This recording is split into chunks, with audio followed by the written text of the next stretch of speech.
Hello and welcome to Mendoza Dialogues, a program where we bring together faculty, alumni, and business leaders to talk about interesting business issues. We're coming to you today from the Steyer Center for Executive Education, Mendoza's home for many of our degree and non-degree executive programs. I'm Peter Ashley, Director of Marketing Communications for Mendoza, and I'm pleased to be hosting today's show where we'll hear more about University of Notre Dame's endowment. And with us to talk about the endowment is Scott Malpass. Scott is the Vice President and Chief Investment Officer at Notre Dame and is responsible for overseeing the endowment. Additionally, he teaches finance at Mendoza and is a double domer, having earned his MBA and undergraduate degree from Notre Dame. Scott has been in charge of the university's endowment since 1989. Today, he's responsible for investment of university's endowment, working capital, pension, and life income assets of nearly $10 billion.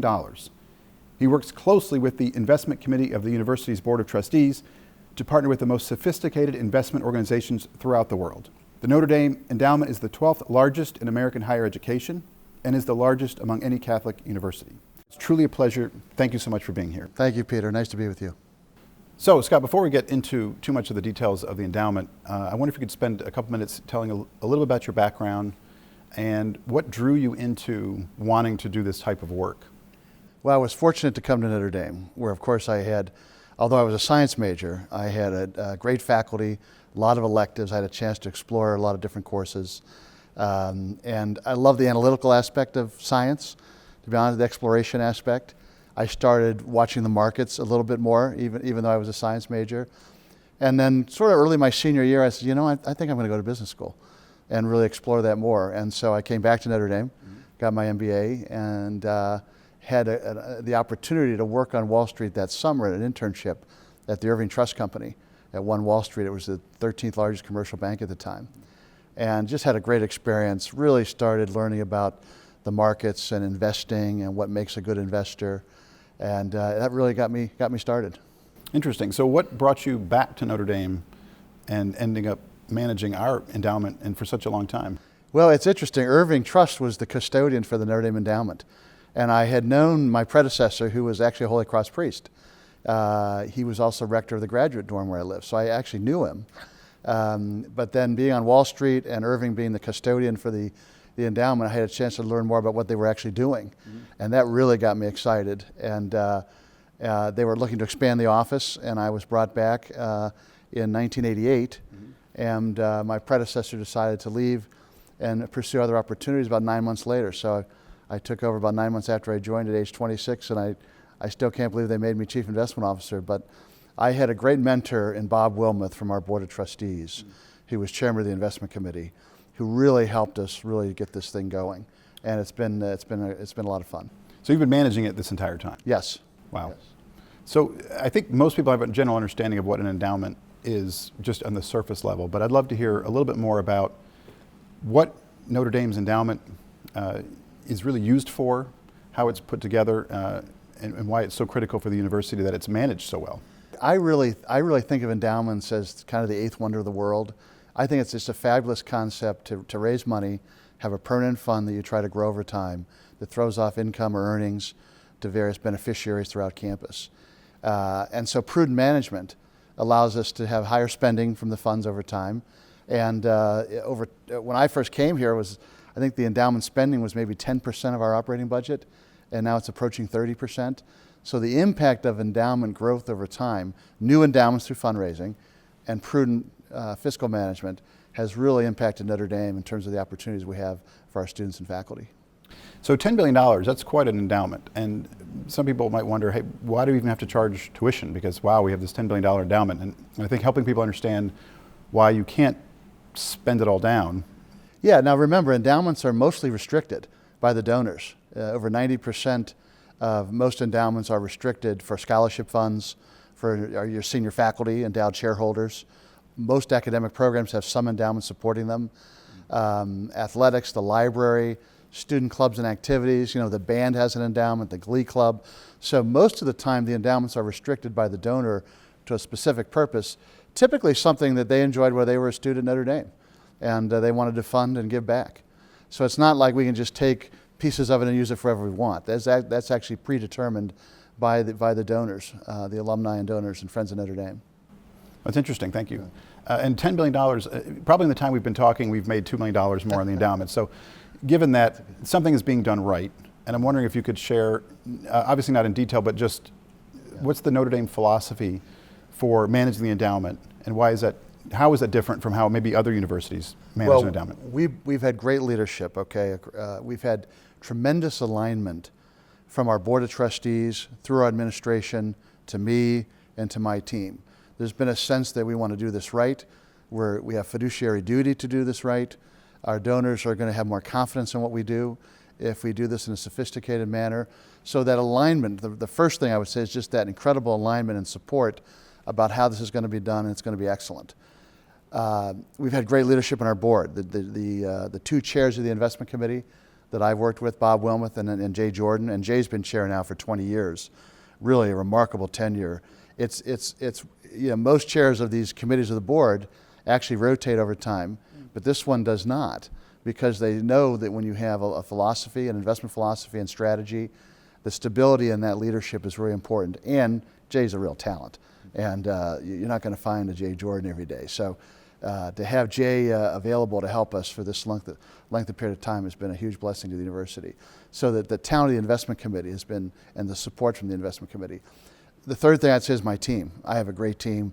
I have the best team in higher education. They're all Notre Dame alumni. They have a very strong sense of purpose and mission about the university. All the senior team went out and did other things, Harvard MBAs, law degrees, CFAs, they got other experiences, but they came back to help us manage our endowment. So that would be another factor, and it's been huge for us, the stability of our team. Our investment process, we have a very defined and disciplined long-term philosophy in managing the endowment. We're able to partner with the very best managers around the world. And that would lead me to my final point, is just our brand. Mm-hmm. So we just get access and entree to everybody globally. Everybody's heard of Notre Dame. Some areas of the world know more about Notre Dame than others, but they've all heard of us and know that we're a distinctive kind of university, and they've heard that we're a really good long-term investor, and they want to partner with other good long-term investors. So those are some of the things that have really led to our success, but in general, we've just had great support to do this the right way. You mentioned your team a minute ago. I was wondering if you could expand a little bit more on what they do specifically, and just your thoughts on their roles. No, thank you. I have a great team. I'm very proud of them. A number of them I taught. They were students of mine that I brought back to the university. As I said, all of the core investment team are Notre Dame alumni. Most of our operations group are also Notre Dame alumni. We do allow a few other schools to sneak in there, and that's a little diversification is always good. But we have four areas. On the investment team, we have our private investments, our public, and then our risk manager. And then we have our whole operations group, which is accounting, legal, all of the things that support the investment operation. And that's critical. With increased regulation, there's a lot more compliance work that we have to do. Even though most of the money is actually managed by external managers, there's still a lot of tax filings, a lot of regulatory filings, a lot of licenses we have to get to trade in different markets. So it's a lot more complicated than when I became CIO in 1989.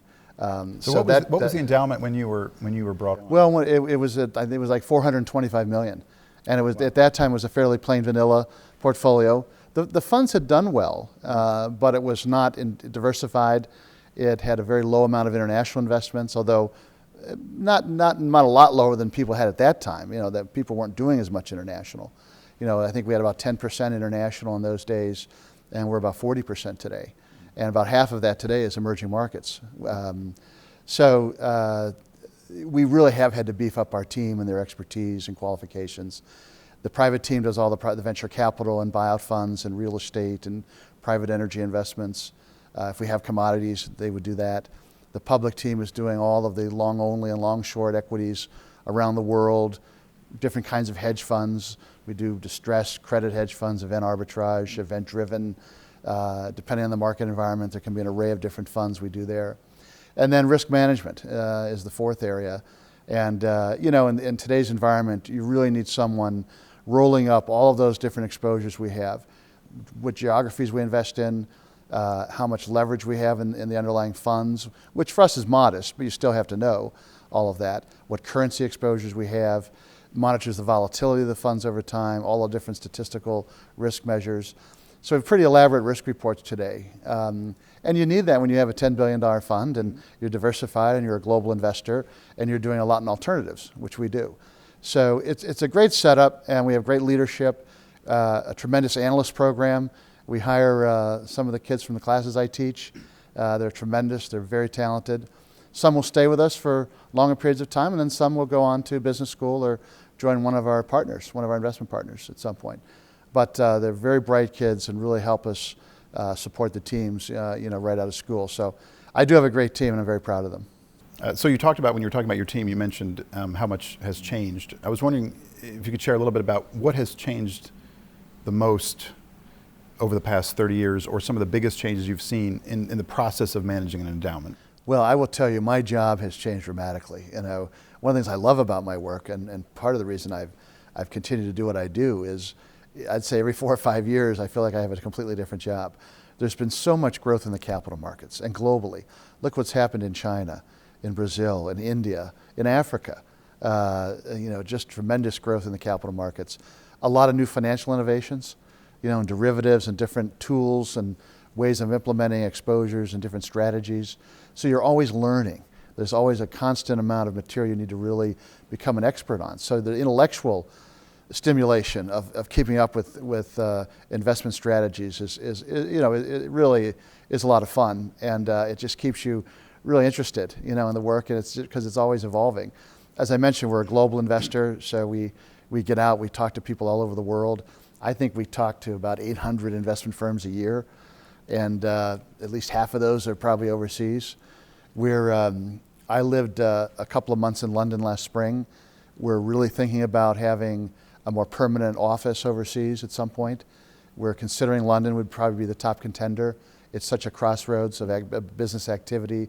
It's a great time zone, and we can jump off to other areas of the world from there, including the Middle East and Africa, even parts of Asia. So I think we're going to try a pilot with more of our team there. Mm-hmm. So we try to be innovative, we try to be leading edge, but very measured in the kind of risks and things we're willing to do. But you really have to think that way to stay on top and to be really one of the top endowment managers in the country. And we have just a great process for thinking about ideas and ways we can innovate and ways we can advance what we're doing. So it's a lot of fun. So you mentioned some of the complexities and things that have changed over the past 30 years. I know the Great Recession, we're still pulling out of that, and people still feeling the effects with home values plummeting, people losing their investments. Mm-hmm. Notre Dame Endowment comparatively did pretty well, so I was wondering if you could speak a little bit about how it compared to its peers and why you think it did so well. Well, it was a difficult period for all investors, of course. When you have the stock market going down almost 50%, and then the collapse in some of the debt markets and credit markets the way that was unusual. So it really was the most difficult period probably since the Great Depression. And it wasn't clear how this was going to play out. When you're in the middle of those things, and risk and things can happen very quick. You can lose confidence people can lose confidence in the market and in their positions really quick and just start selling. And you saw that kind of a panic, in October. People got bailed out. Financial institutions got bailed out. They were over-leveraged. That has now been taken care of through regulation. Some of that regulation probably should have been put in place before. Some of that had been eliminated over the last 20, 30 years. I'm a free market person, but you do need regulation. And I think things were a little bit too Wild West, and banks were allowed to do things that they shouldn't be doing, because fundamentally they are taking deposits, and you don't want to put people's deposits at risk.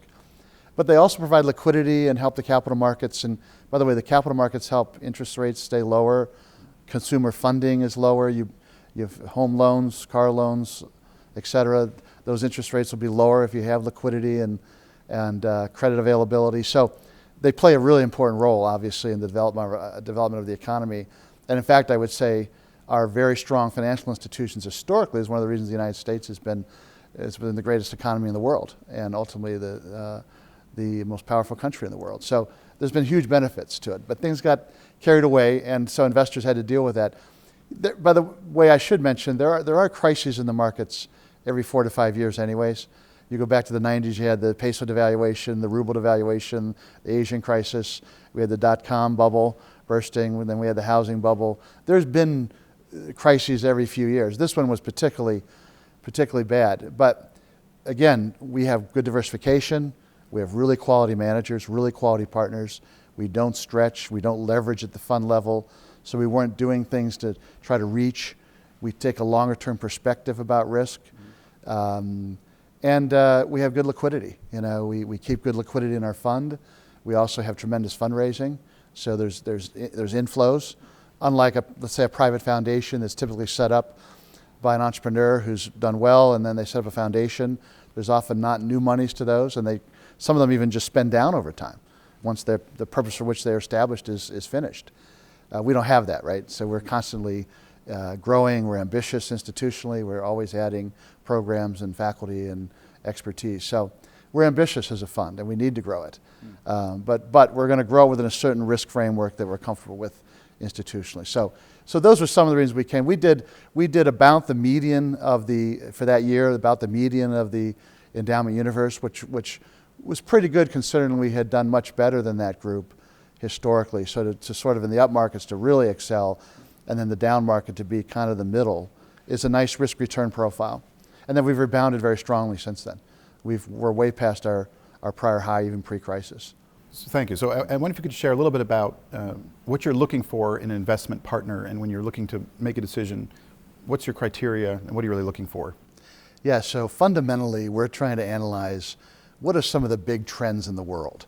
You know, it starts with that really. What are some of the big trends that will impact capital markets and investors over time? That could be a demographic trend. It could be technology and the impact of innovation. It could be a lot of different things. And so we're always trying to pay attention to that, because those big things can really move markets in extraordinary ways, and you don't want to miss that. Mm-hmm. So it starts with some of that. And those can be very long term, so that may not help you right today or in the next year or two, but you want to be emphasizing the portfolio in ways that take advantage of that over time if you can. Mm-hmm. So then you come down to the day-to-day. We need to implement a strategy today. We want to be long-term equity investors for growth. We want to earn CPI plus 5 to 6%, so real returns of 5 to 6% to spend on the campus. But we want to do it in the context of a certain risk framework. So we're always out there talking with folks that we think have some kind of definable edge, some kind of skill that they can articulate. People can have a lucky year and have one good year or a couple of good years. That's not what we're looking for. We're looking for passionate people who are really good at something and can clearly discuss that, articulate it in a way that allows us to have confidence that they actually do have some particular skill. Obviously, their track record has to reinforce that, but that's the essential thing. What skill do they have? They have to have integrity. They have to be good business owners and managers. We do have certain restrictions based on Catholic social teaching. We follow the bishop's guidelines on social responsibility, so they have to appreciate those unique needs we have in their investments, and they do. And if they don't, we don't hire them. You know, the nice thing about it is there's options. So we try to find people who understand that, appreciate that, and support us in all of those things. But that skill, that particular skill, and their passion and their ability to execute and implement that skill in ways that can add superior returns. Those are the kinds of things we're looking for.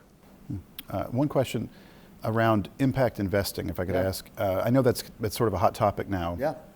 And I actually was curious of your perspective on impact investing as a philosophy and as a movement, if you will. What are your thoughts? I think it's a tremendous movement, and I'd like to think our entire endowment is impact investing, because we are impacting all aspects of campus, from all of the different research initiatives, our Center for Social Concerns, all the things we do at Notre Dame, all of which is aligned with our Catholic mission. I'd like to think that is impact investing. But I do like what's happening. It has raised the consciousness of doing social entrepreneurship and funding projects that have a social good. I love that our students are engaged in that. We do a lot of different things in clean energy, community development. We do a lot of venture capital investing. So we're constantly looking for ways to emphasize some of those aspects as well. But we have a fiduciary duty. For us, we have a fiduciary duty to earn a reasonable return. Our donors expect us to provide tremendous stewardship. These programs need the money to support their good works. Mm-hmm. So, they expect us to be a good investor. Impact investing really came out of sort of family offices, where a wealthy individual and the family had a certain area of philanthropic interest. And they weren't as concerned about the financial return. It was more the social return. I think that's tremendous. An endowment or a foundation or an institutional investor, a pension fund, it's a little different because they have that fiduciary duty superimposed. So they can do impact investing, but there has to be more financial leaning probably than the social leaning. Mm-hmm. And there are both kinds of impact investors. Mm-hmm. But I think it's something that's going to continue to get attention, and I welcome that. I think it's a great initiative. Great, thank you. So where do you get your investment-related news? I'm sure it's many, many sources, yeah. But what sources do you trust, do you look to give you some guidance? Yeah, it's a lot of different things. Of course, I mentioned we're talking with some 800 investment firms a year, so we get a lot of ideas just from our meetings, from these various experts on a global basis. And as I said, we're in all markets. So I've probably been to China 45 times in my career. My team goes there. We're in South America, Africa periodically. So we get out. You have to get out and get ideas. And I like to get a diverse set of ideas. So probably most of it comes from those conversations. Our board, business leaders, we buy certain kinds of research, in the office that we read. There's some great things out there, some of which you have to pay for, but we do that selectively. But even just the Financial Times and the Economist magazine, there are basic periodicals that you read and get ideas of what's going on in the world. But a lot of it really comes from those conversations that we have with our team. And I've got 12 or 13 people who can go out by themselves and interview managers and have those kind of conversations. So you're bringing that back, all that information back all the time. Mm. And we're sifting through it and deciding what kernels of information in there we can act on. So we really try to spread the web pretty broad and then filter it and decide how that impacts our investment strategy. Thanks. In our final minutes, we do have a couple of questions that were submitted in advance from alumni, and wanted to get your thoughts on these. Jim Cunningham, who's an MBA from 2013, would like to know, as a graduate of the MBA program, what is your most memorable experience and what professor or professors influenced you the most? Well, Frank Riley taught security analysis at 7:30 a.m. my second year in business school because he was dean of the college then. So he wanted to keep teaching, but he had to do it very early because of his schedule. And that really did inspire me in terms of investing. I loved the class. Frank was a tremendous professor. He was also just a really good person. And he was always available to talk to you about your career. And Frank and I became lifelong friends. And Frank helped us start the AIM program in 1995, which is celebrating its 20th anniversary this summer here on campus. We've had one every 5 years. We've had 300 to 400 former students back each time. We're expecting over 400. But Frank just stepped down full-time on the faculty, taught his last semester of AIM last fall. And Frank's iconic in the finance field, and certainly among AIM alumni, Frank is their hero. I mean, they really, for a professor of that stature who was teaching just graduate students, to go back and teach undergraduates, which he did when he started AIM, to do both then for the next 20 years is just extraordinary service to the college. So Frank Riley really had a huge impact on me in my career. That's great. And you mentioned the AIM program, which is a coincidence because that actually is another one of the questions that came in. Was Joe Cassidy, who was a 96 graduate, asked that he was at Notre Dame during the early years when students were investing in securities and so forth, and were impressed with the results they generated. With the downturn, how do those students continue to how do they fare during that period in their investing? They've done very well. And so the AIM class, part of it is they get a real money to manage. Mm-hmm. That was the concept. And the faculty teach them the sort of the rigorous valuation, fundamental technical analysis, earnings projections, et cetera. And then the class votes on stocks, buys and sells. They really run the class. We give them the tools to do it right, but then they really run the class. And then I'm involved in bringing in money managers and taking them to New York to meet different kinds of money managers. But if you look at their record since '95, they have beaten the S&P 500 by over 3% a year. Mm. So they would be in the very top 5%, probably 1% of all equity managers over that time. So they've really done very well. That's great. Yeah. Well, we're almost out of time. I just wanted to give you a chance, if you had anything else you wanted to mention about your experience at Notre Dame, your work, the endowment that we didn't get to touch on that you think is relevant and people would like to hear about? Well, people ask me what I'm most proud of, and for me, it's really the financial aid impact that our work has had. I think in the late 80s, we were spending $4 to $5 million a year on undergraduate financial aid, grant aid. Last year, we spent about $120 million on scholarship aid for 1 year. So that's a huge difference. So the impact that's had on the quality and selectivity and diversity and skills of our student body has just been tremendous. So we're just really happy that regardless of financial position, kids from all over the country and the world can come here and get scholarship aid. It makes it affordable for them. That would be the proudest thing. And then people ask me that. I would say certainly the quality faculty we're able to attract because of the growth in endowed chairs from probably just over 100 to over 400. Is also right up there. But when you're seeing students every day and knowing that some of them wouldn't be here if we hadn't done that, that's very fulfilling. Well, that's impact investing right there. That's impact investing, exactly. Well, thank you, Scott, for your time. I know you're busy, and we appreciate it very much. Thank you very much. And for those watching, I hope you enjoyed today's episode of Mendoza Dialogues, and we look forward to seeing you in a future broadcast. Have a great day.